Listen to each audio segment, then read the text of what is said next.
Hey guys, here we are. We are getting loaded. Check that out. This is our last load of hay that we're going to need for the year. And I absolutely love the place that we're getting it from. You'll be able to watch some of the videos. This is a nursery. It's such a high quality hay and nursery. And no, we're not affiliated with them at all. We just absolutely love the stuff. He tests plots back behind me on hay and different things. Hay does bother me. It flares up my asthma all the time. But that's kind of like why I'm glad I get hay from him. I don't have to deal with it. Even though I do feed it to my animals when necessary. Welcome back to the channel. This is Heather from Whitehaven Ranch. So we're going to answer the question today. Does stockpiling work? Can you do it? And if so, what would be the results of that? In 2023, December the 1st, I started to check for $7,150. That was my bale of hay, my hay for my cattle, which was 130 bales of hay. That's what I use every single winter, and that usually ties me from December the 1st all the way to March the 15th.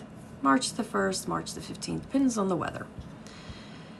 So I sat down after I wrote that check out and said, there's got to be a better way. There has to be a better way. And what better way? So I did some research and I couldn't find another way other than I read about stockpiling, which isn't done in this country. And if it is, nobody's talking about it. So heck, I thought, let's go there and talk about it.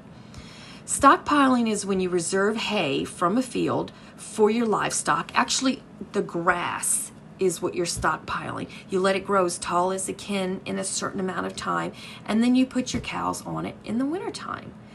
That's basically, and I say cows, sheep, whatever livestock you have that eats hay. You put them on it in the winter to reduce your need for hay. Now, I'm in Zone 7B, so I am in Virginia, I am close to North Carolina, and I don't have really rough snowstorms. However, 2024-2025 was the worst snowstorms in Virginia that we've had in probably 15 years. Give or take, but about 15 years. So with that as a factor in increasing my use of hay, I thought, well, I use 130, let's use 65. The goal is 65, let's cut it in half. That's a realistic goal, right? So I started rotating the cows on the 16 acres. Instead of letting them have the whole 16 acres, I divided up into small little rotational areas, and they moved from place to place to place every single day, sometimes twice a day, depending on what kind of grass was there, what kind of weather, all these factors were in drought, what was going on.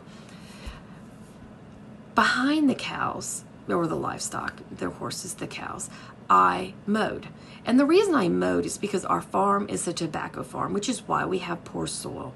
So when they grow tobacco, they strip all the nutrients out of the soil, and then it leaves it bare. It doesn't heal, it doesn't recover, it's terrible.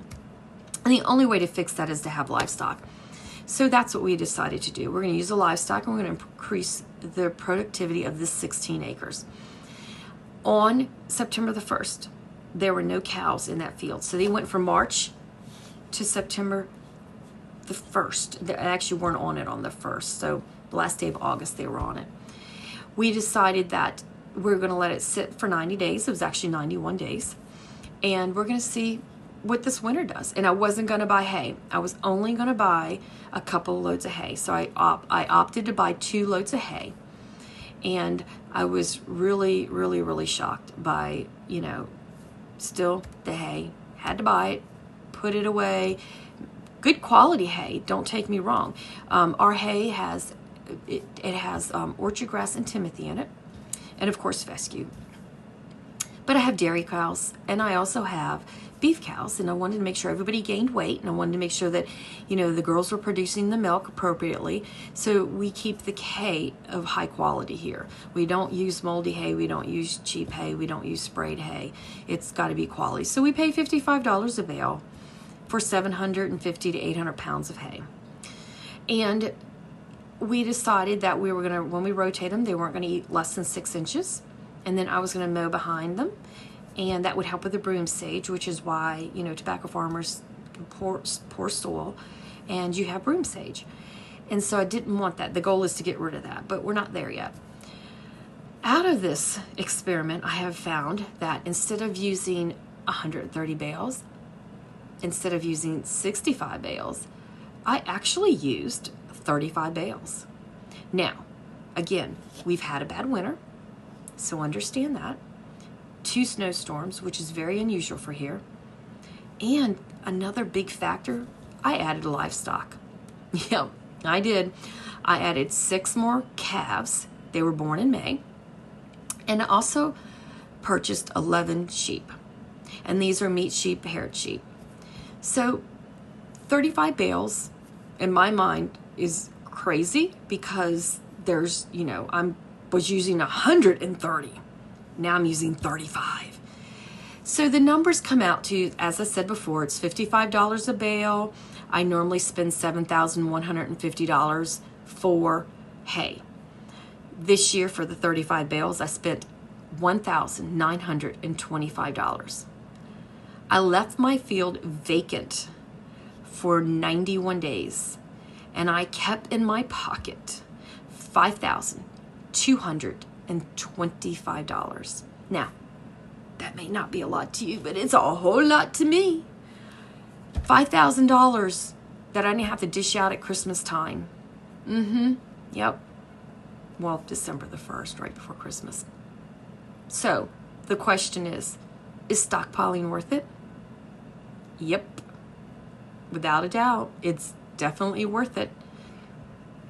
This year, I bought 51 bales. I have 16 bales left in storage. 16. My hope is, my goal is to only buy 4 more bales, maybe, in December. 4 more bales. Keep the 16. Can I do it? We'll see. I don't know yet. Maybe not. Maybe. But a $5,000 saving is a positive result to this experiment. A positive result. Plus, I added more livestock. I am really excited about this. So what did I do with my livestock when they weren't on the 16 acres for the 90 days? So we don't have a higher rate of animals than our farm can handle, our ranch can handle. A lot of people do. I keep my rate as low as I can with supplying enough meat for my customers. So I had other land available that, still tobacco land, still got to improve it. But did this work, this experiment? Definitely. Will I continue it? Oh, definitely. Definitely. I just wanted to share this with you guys. I wanted you to know that if hay is expensive in your area, and $55 may be high, I don't know. If you're paying more than that, okay, the quality's there, but do you have to pay that? No. If you live in the right area, and I can't speak for places like South Dakota or Idaho or any of those areas. I can only speak for, Virginia, Tennessee, Kentucky, West Virginia, and South. I know that this can happen there. This can be a reality for those areas. Can it be a reality for your area? You'll have to find out. And the only way to find out is to try it. I didn't put anything on the 16 acres in the 91 days. There was no tractors on it, no horses on it, no cows on it, no riding on it, no anything on it. That may be an important factor. Nobody walked through it. Nobody went on it. Did that help? I think so. But to answer the question, is stockpiling hay worth it? Yes. If you could please like and subscribe, I would really appreciate that. That way the video gets out to other people. Thanks for watching. This is Heather from Whitehaven Ranch.